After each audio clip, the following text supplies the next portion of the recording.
Florida Congressman Mike Waltz and Aaron Cohen. Prince Aaron Cohen, Israeli special ops veteran and knowledgeable people. Gentlemen, thank you for all of this. Mike Waltz, let me begin with you. Your take on this Israeli, I don't know exactly what to call it last night. It was certainly a limited action. A lot of us thought more shoes would fall.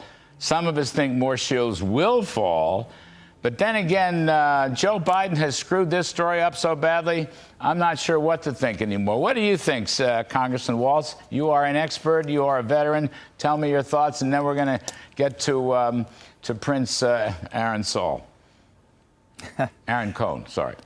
Well, first, this was a clear message from Israel to Iran that your attack failed. You cannot hit us, but we can hit you.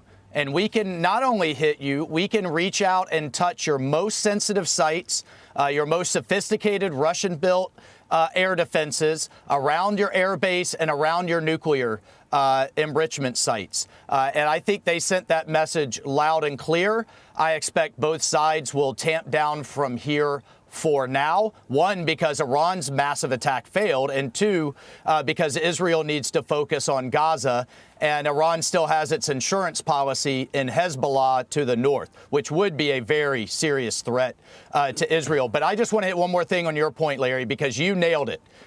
The best thing Biden could do for Israel is cut off Iran's cash. We have a bill that has passed the House called the SHIP Act that would put secondary sanctions on Chinese buyers, brokers, refiners, shipping companies that are ultimately funding all of this in the Middle East. China's the big winner here right now. They're getting cheap oil. Iran is flush with cash because Biden walked away from maximum pressure.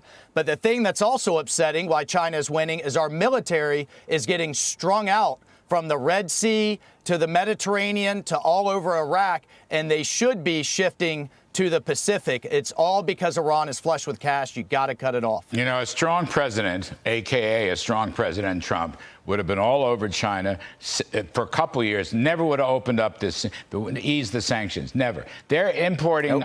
Nope. Aaron, I'm going to get to you in a second, but Mike, they're importing 1.5 million barrels a day.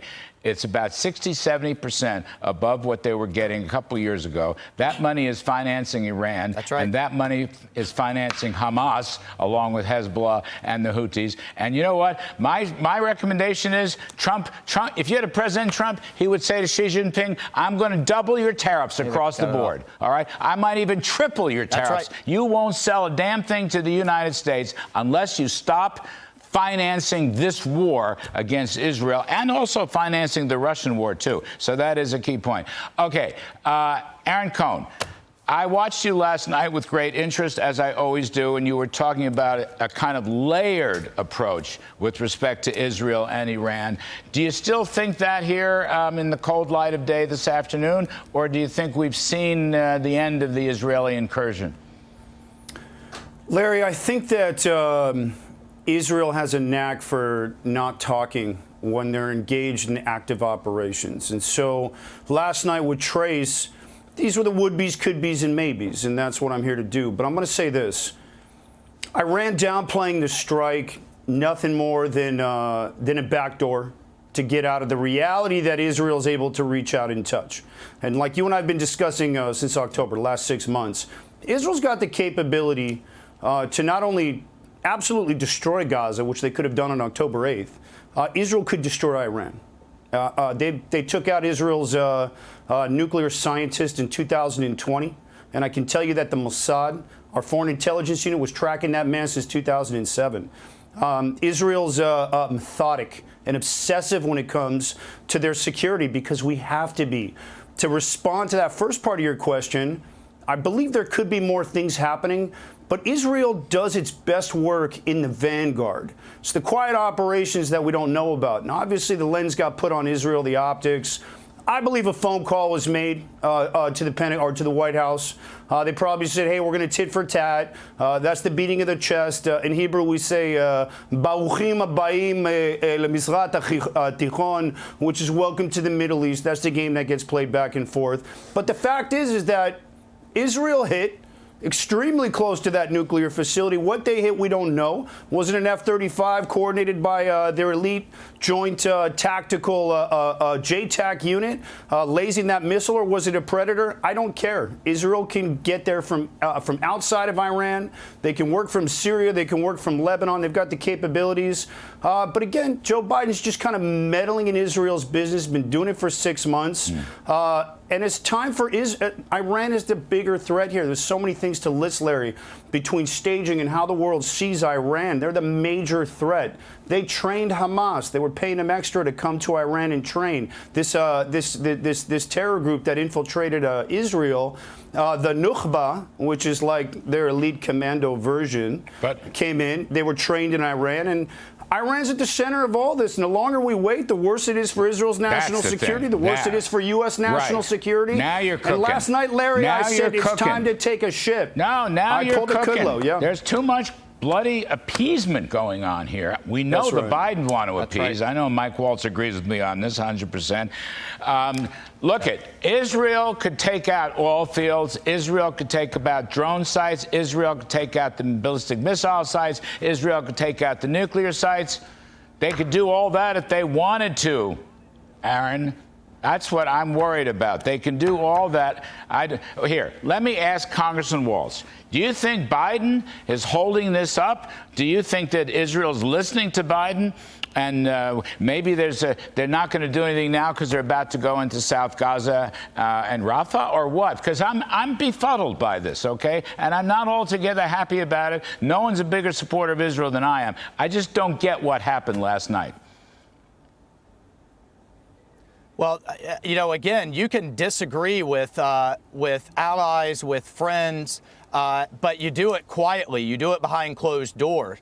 Chuck Schumer calling for regime change in the middle of a war. Biden backing away from Israel and Bibi because he's worried about domestic politics in Michigan only has emboldened Iran and embolden our enemies all over the world. And the new word out of this administration for appeasement is de-escalation. Every time they back away, Larry, our adversaries move forward. And look, we've gone from the Abraham Accords under Trump to open warfare between Israel and Iran. Nobody's listening to Biden. Every time he says don't, they do. But I think there's an operational reality for Israel, and that is to finish off Hamas, hold off Hezbollah, deal with the aftermath in Gaza. And again, what we could be doing is shutting down the cash in Iran. Just under the Trump administration, all of these terrorist groups were complaining that they weren't getting the cash that they used to. Right. At the end of the day, if they can't afford to fight, they won't. And we will. And it's going to happen again. No, but you were talking to Trace Gallagher last night, my colleague Trace Gallagher, about appeasement. I just want to put that back in. But the Bidens, the word, you're right, de-escalation is the new synonym for appeasement, but nobody's fooled. Aaron, I don't have a lot of time. In your judgment, is it possible that Israel is postponing a larger strike against Iran because they're going to step up the activity in southern Gaza and Rafah and finish off Hamas once and for all, God willing? I think that Gaza was temporarily put on hold, that final invasion into Rafah, because Gallant, former Israeli SEAL commander, who's been around, decided that there was enough done in order for more intelligence to be collected. Let's slow things down. Sure, there's some appeasement going on there, but at the end of the day, Israel's not going to fully appease if it's a real security risk. That's one. Two, I believe that what we're going to see with Iran right now, they made a big mistake by attacking Israel with those 350 missiles and suicide drones, because now what it's done is going to open Israel up to play where they play best, which is low-intensity conflicts. So, and what we saw last night was it playing out in the air. And you know what? Let the Persians downplay it. I want to say this, the IRGC, and by the way, I want to make this really clear. Israel has no problem with the Iranian people. They're good people. Right. I mean it. 100%. I mean, they're good people. No, I agree I'll with go in that. for a gourmet sabzi that. and a tadik any day of the week. Kheli memnoon, Yes. shikar mikorni baba all day. But the Whatever you IRGC just is said, a I much agree. larger. They've got great food. It's a much larger threat, Larry. Signaling, I think Israel's going to start cooking up some small selective ops. Israel just took down one of the targeted assassinations. That's what Israel does better than any country in the world. You can't touch on Mossad. All right. So I think we're going to see more of this cooking. Prince Aaron Cohen. Mike Waltz, before I lose you, am I wrong? I think Reagan would have supported this funding bill. It ain't perfect. There's a lot of things you and I would change in it, but it is what it is, and they are allies. Israel, Ukraine, Taiwan, Lord knows. What do you think? You think Reagan would have supported this, Mike Waltz, or am I barking up the wrong tree? I don't think we'd be in the mess in the first place. Like if it were Reagan or Trump, Right. these wars wouldn't Right. even be happening, number one, because they both know you drive down the price of oil internationally below $50 a barrel, neither Russia nor Iran could even afford the war. Yeah. They'd be worried about Right. their economy collapsing. You're right. That's what we should be doing. That's the strategic play. You're right. You know what else, Mike? My honor. I worked for Reagan and I worked for Trump. My honor. And I actually know Prince Aaron Cohen. How about that? The second honor. Gentlemen, thank you ever so much. Have a wonderful weekend. Thanks for helping the show.